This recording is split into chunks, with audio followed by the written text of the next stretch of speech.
saludo y sean bienvenidos a una nueva emisión de su programa Cuanta, donde la escala hace la diferencia. Este es un espacio dedicado a la divulgación de la nanotecnología, nanociencias y las maravillas del mundo microscópico.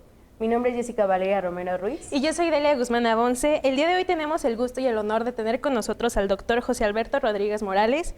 Un gusto tenerlo con nosotras el día de hoy en este nuevo episodio, doctor. Buenos días, muchas gracias por la invitación. Es un honor estar por aquí. Gracias.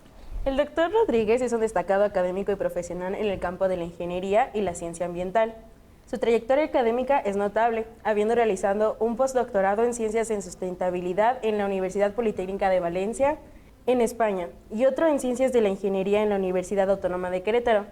Obtuvo su doctorado en Ingeniería Civil, Ordenación del Territorio y Medio Ambiente por la Universidad Politécnica de Madrid, y un doctorado en Ciencias en Ingeniería Ambiental validado por la Secretaría de Educación Pública de México, en Ingeniería y otra en Ciencias en Ingeniería Ambiental, ambas por la Universidad Autónoma de Querétaro, donde también se licenció en Química en Alimentos. Su compromiso con la educación se refleja en su rol como profesor investigador de tiempo completo y en su participación en el Sistema Nacional de Investigadores SNI en México. Además, cuenta con un perfil PRODEP y es experto en áreas como sustentabilidad, tratamiento de aguas residuales y producción de biogás.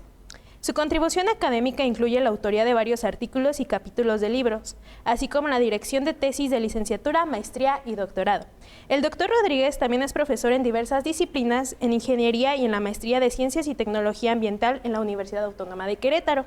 Actualmente se desempeña como secretario de Finanzas del Sindicato Único del Personal Académico de la Universidad Autónoma de Querétaro, SUPAUAC.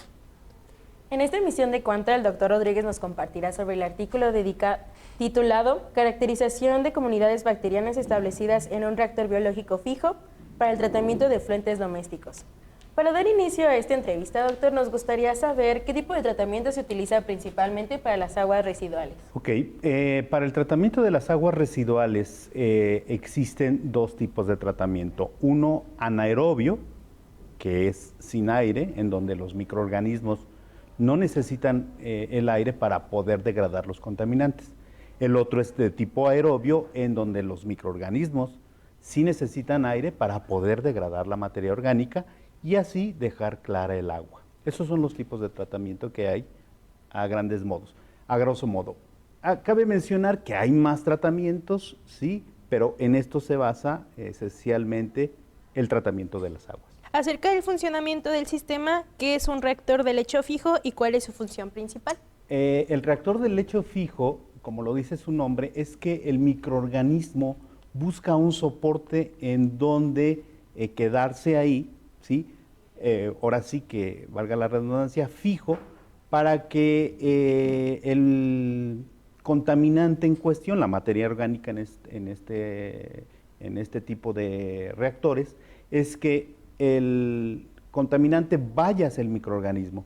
Él está en una pared en la cual al pasar estos contaminantes o esta materia orgánica, el microorganismo lo engulla, lo puede aprovechar como fuente de carbono para multiplicarse y así eliminar los contaminantes del agua. Muchas gracias por su respuesta. Ahora podría explicarnos sobre cómo contribuye un reactor de lecho fijo a la eficiencia del tratamiento en las aguas.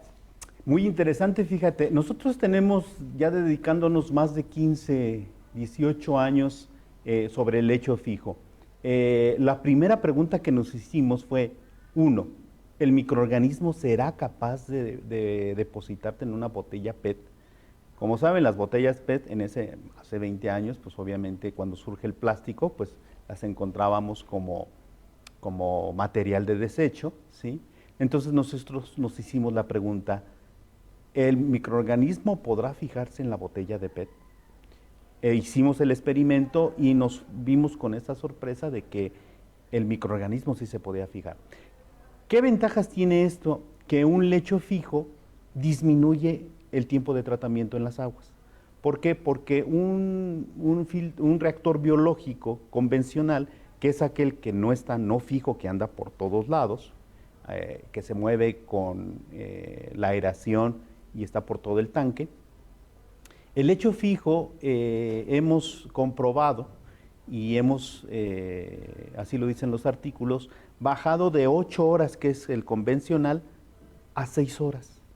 ¿Sí? Entonces tenemos ganancia de 2 horas y en donde removemos hasta el 90% de los contaminantes. ¿Qué ventajas, aparte de los que ya mencionó, ofrecen los reactores de lecho fijo en comparación con otros sistemas de tratamiento? Es interesante la pregunta. Aumenta la superficie de contacto. ¿Por qué? Porque nosotros tenemos un espacio y dentro de ese espacio tenemos otro espacio, el cual lo que hace es que el microorganismo se fije aumentando esa superficie de contacto. Y entonces esto nos permite bajar los tiempos, tener mejor remoción de contaminantes y a su vez poder tratar mayor volumen de agua. Gracias por su respuesta. En el estudio se menciona el desarrollo de un sistema FBBR. ¿Podría mencionarnos o explicarnos qué capacidad tenía este sistema?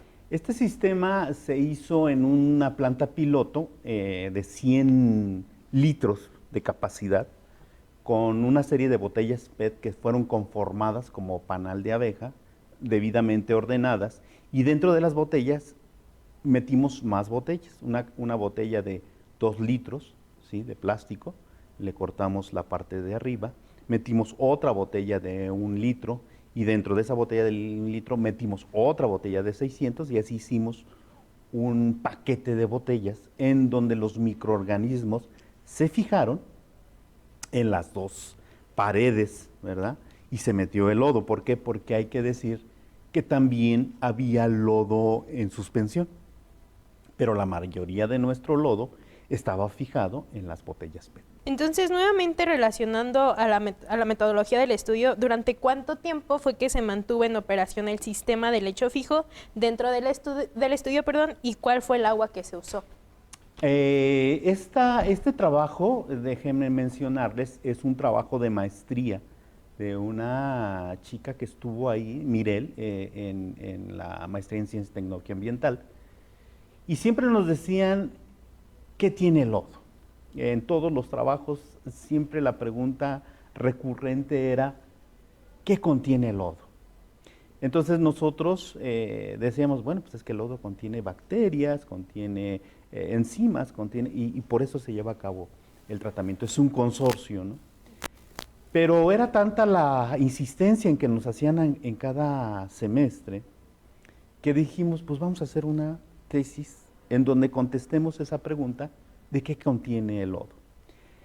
Con esto entonces empezamos a desarrollar este tipo de trabajo que duró alrededor de 2 años, pero el reactor desde que se montó o lo montamos hasta el experimento aproximadamente 1 año y medio. Muchas gracias. ¿Y qué tipo de agua, perdón?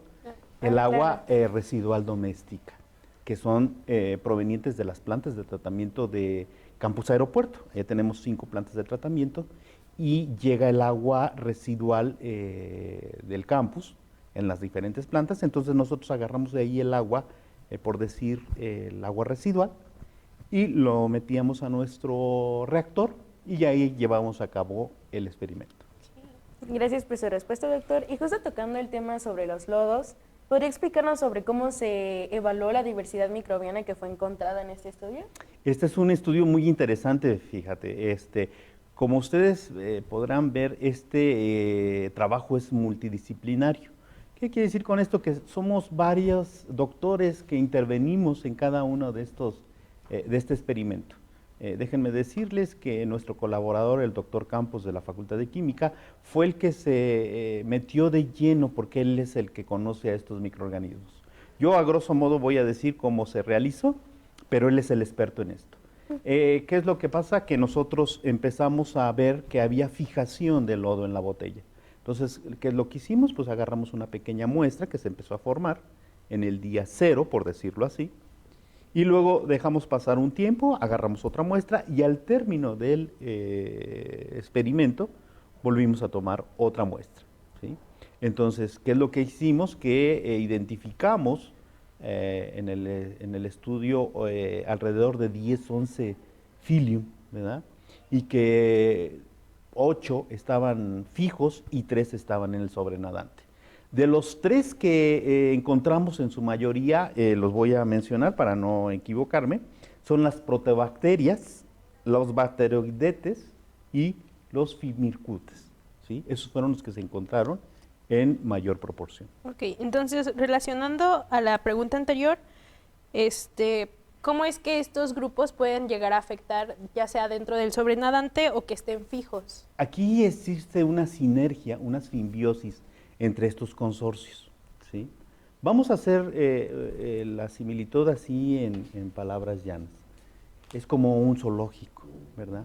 Hay diferentes especies, ¿verdad?, que están ahí viviendo en armonía y que todas necesitan de todos porque uno produce algo que necesita otra bacteria y que así se van alimentando para aumentar la población, ¿sí? Entonces ahí viven en armonía y su fuente de carbono son la materia orgánica que existe en el agua. Entonces eso permite que podamos tratar el agua con estos resultados favorables. Nuevamente tocando el tema sobre microorganismos y el reactor que fue usado, ¿podría explicarnos qué papel jugaron los microorganismos en el desempeño o en el desempeño del reactor de lecho fijo? Ok. En primer lugar, pues obviamente tuvimos el número suficiente para poder tratar el agua. Llegar a los parámetros que nos marcan las leyes, ¿verdad?, para poder hacer un reuso del agua y poder verterla a los drenes, ¿verdad? ¿Sí? Esta agua que ya es tratada, pues obviamente ya se puede disponer de ella porque cumple con la norma y también porque puede ser para reuso, para riego, etcétera, ¿no? Entonces esto es como nos ayudaron los microorganismos. Ok, doctor, entonces muchísimas gracias por todas sus respuestas. Y antes de continuar conversando sobre esta investigación, es momento de ir a un breve corte. Nosotros somos Delia Guzmán y Jessica Romero. En un momento continuamos con su programa Cuanta, donde la escala hace la diferencia.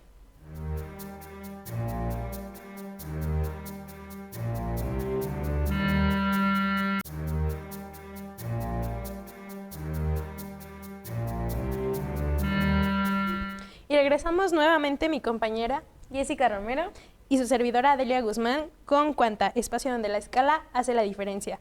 Continuamos con esta interesante entrevista con el doctor José Alberto Rodríguez Morales sobre la investigación caracterización de comunidades bacterianas establecidas en un reactor biológico fijo para el tratamiento de efluentes domésticos. Entonces, retomando el tema, doctor, ¿cómo se forma la biopelícula en un reactor de lecho fijo? Fíjate que es una pregunta bien interesante que nos hicimos a lo largo de todos estos años que estamos estudiando de cómo se forma. Para no ser tan científico, les voy a comentar que empiezan unos microorganismos a fijarse en la botella, ¿sí?, con estos azúcares polisacáridos, etcétera, y son, vamos a decirle, los albañiles que van a poner los cimientos en las botellas, un tipo de pegamento, de tal manera que lleguen los otros, los habitantes del PET, y se van a empezar a fijar. Y entonces disminuyen unos, aumentan otros, y así se va dando ¿cómo se llama?, la fijación de los microorganismos en las botellas. Entonces empieza a haber una población ahí y empiezan a distribuirse a lo largo de las botellas con este fenómeno que les platico. Gracias por su respuesta, doctor. Ahora podría platicarnos sobre qué tipo de análisis se realizaron para caracterizar la biopelícula en este estudio. Los análisis que se llevaron a cabo es como los marcan las normas oficiales mexicanas, ¿sí?, en relación al tratamiento de aguas. Son demanda bioquímica de oxígeno, demanda química, sólidos suspendidos totales, sólidos volátiles, grasas y aceites, y sobre todo microorganismos patógenos, ¿sí? Hay muchos parámetros dependiendo del tipo de norma que nosotros querramos cumplir. En ese tenor, entonces nosotros vamos a cumplir una norma y llegar a los parámetros óptimos para decir, el agua ya está tratada según los parámetros, 2, se puede reutilizar, ¿sale? Entonces, eso es lo que nosotros nos basamos en ese tipo de análisis para medir ese tipo de contaminantes. Ok, entonces, ¿cómo es que llega a afectar la temperatura y el oxígeno disuelto al proceso que se tiene en el reactor? Es interesante esta pregunta. ¿Por qué? Porque los microorganismos están a temperatura ambiente, ¿sí? Nosotros siempre hemos tratado, dentro de estos años que llevo de investigador aquí en la Universidad Autónoma de Querétaro, es que siempre hemos manejado muestras reales, ¿sí? ¿Para qué contaminar más agua si ya la tenemos contaminada? Entonces nosotros siempre trabajamos con aguas residuales reales para sacar todo este tipo de información, ¿sí? Y la temperatura la llevamos a temperatura ambiente, ¿sí? ¿Para qué? Para no gastar en estos sistemas de calentamiento, porque eso es lo que aumenta el costo de los tratamientos de aguas. Entonces nos llevamos a temperatura ambiente, que es como la mayoría de los convencionales funcionan a temperatura ambiente, y el oxígeno disuelto es muy importante, ¿por qué? Porque va a ser lo que va a demandar el microorganismo para poder vivir y poder desarrollar estas actividades del tratamiento de agua. Es como nosotros necesitamos oxígeno, necesitamos comida para poder desarrollar nuestras actividades y poder desarrollarnos, reproducirnos, crecer, hacer nuestras funciones y morir. Es como también los microorganismos actúan de esa manera. En este caso, relacionado a los resultados del estudio, ¿podría explicarnos cuál fue el proceso en el que se determinaron los parámetros de calidad del agua? Nosotros nos basamos en la NOM 03, que son 5 parámetros, los cuales ya había mencionado, pero los voy a repetir. Es demanda bioquímica de oxígeno, demanda química de oxígeno, que es DBO, DQO, sólidos suspendidos totales, microorganismos, huevos del mito y microorganismos patógenos. En esos parámetros nosotros nos basamos para ver si alcanzábamos esta norma. Obviamente lo logramos, ¿sí? ¿Por qué? Porque los sistemas de tratamiento son muy dóciles, son muy nobles, y mantenernos a estas condiciones adecuadas nos permiten llegar a estos resultados. Acaba de mencionar, igual hace rato mencionó que del DQO y el SSB. Entonces, ¿puede explicarnos más o menos en qué consisten estos análisis? Estos análisis, fíjate, nosotros vamos a medir la demanda química de oxígeno. Esto es importante porque hace 1 año o 2 años se reformó la nueva NOM 01. La nueva NOM 01 ya menciona unos parámetros que son importantes: DQO, color, y algo que se llama toxicidad. ¿En qué se basa esto? En que si mi agua sale de un color, entonces lo que están diciendo, o el DQO no se ha bajado. ¿Por qué? Porque el DQO proviene de agentes químicos como jabones, como shampoo, como productos químicos, y eso aumenta la contaminación en el agua. Por eso es difícil de removerlos. A su vez, en los sólidos, ¿por qué agarra esa coloración? Porque luego contienen algunos sólidos disueltos que le dan la coloración al agua. Y entonces en la nueva renovación de esta norma, pues obviamente dice, bueno, es que el agua ya no tiene que tener color. ¿Sí? ¿Para qué? Para asegurarnos que alcanzas el DQO, que está entre 20 y 35 miligramos por litro para cumplir la norma, y entonces así nos vamos a asegurar de que tu agua, pues obviamente, está bien tratada, ¿no? Esto nos permite también controlar los demás parámetros, ¿verdad? Que también son importantes, pero si yo controlo el DQO, automáticamente controlo el DBO, porque la demanda bioquímica de oxígeno es lo que va a demandar el microorganismo para remover esa materia orgánica, ¿verdad? Entonces, estos son los parámetros en donde nos basamos para poder hacer el estudio. Nuevamente, sobre los resultados, ¿podría explicarnos cómo se compara el sistema que fue usado en este estudio con otros sistemas convencionales? Los resultados son similares, ¿no? ¿Con qué nos comparamos? Pues con que en el convencional se hace durante 8 horas, porque eso es lo que dice la bibliografía y lo que dice la experiencia, que 8 horas dura un tratamiento. Nosotros lo bajamos a 6, ¿verdad? Entonces estamos viendo la diferencia de tiempo. Entonces, si yo quiero tratar un determinado volumen de agua y mi reactor está tratando cada 8 horas, entonces 24 horas que tiene el día, entre 8, entonces 3 tanques fueron lo que me pueden tratar en ese volumen. Pero si yo le bajo a 2 horas y tengo 6 horas, entonces ya tendré un volumen más de tanque, entonces podría tratar más agua, ¿verdad? Entonces, esa es una de las ventajas que nos da estos tratamientos. Entonces, hablando y siguiendo hablando sobre los resultados, ¿qué fases son las que se identificaron durante los 150 días de funcionamiento del FBBR? Ok, eso es interesante porque cabe mencionar que para nosotros poder iniciar el experimento, ¿sí?, hay una fase de inoculación. ¿Qué es esta fase de inoculación? Esta fase de inoculación es que yo agarro poquitos microorganismos, poquito lodo, lo pongo en mi reactor y lo hago crecer. ¿Cómo lo voy a hacer crecer? Pues le voy a dar el agua residual problema, en este caso el agua residual del campus aeropuerto, que es donde agarramos esta agua, y empezamos a alimentar a nuestro microorganismo, en el cual fue creciendo, ¿sí? Al ir creciendo, entonces, pues obviamente hay que, pues obviamente monitorearlo, porque no queremos que crezca de más, pero tampoco que crezca menos, ¿sí? ¿Cuál es el punto óptimo? Que ese es lo que vamos a empezar a tratar. Después de esta fase de crecimiento llega la etapa de aclimatación. ¿Qué es esta etapa de aclimatación? Esta etapa de aclimatación es en donde el microorganismo ya está a gusto, ¿verdad? Ya se desarrolló, se está multiplicando, hay más formación de biomasa, y ya lo que le estamos dando de comer, de alimentar, ya se lo está comiendo. Lo está digiriendo y está aprovechando esta materia orgánica para tratar el agua y para que haya aumento de la biomasa. Después llega el proceso de estabilización, en donde el lodo ya solito, ¿sí? Ya no necesitamos cuidarlo tanto, ¿sí? Y en donde decimos, nuestro lodo está en óptimas condiciones, o ya cumplió las características para que pueda desarrollar su función, que es el tratamiento del agua. Sabemos que durante este estudio se trató se abordó un tratamiento biológico. ¿Podría platicarnos sobre qué impacto puede tener ese tratamiento en la conservación del agua? En primer lugar, pues como sabemos, Querétaro, pues nos falta agua, ¿verdad? Claro. Podemos aprovechar este recurso de tratar el agua porque podemos reutilizar esa agua en diferentes actividades.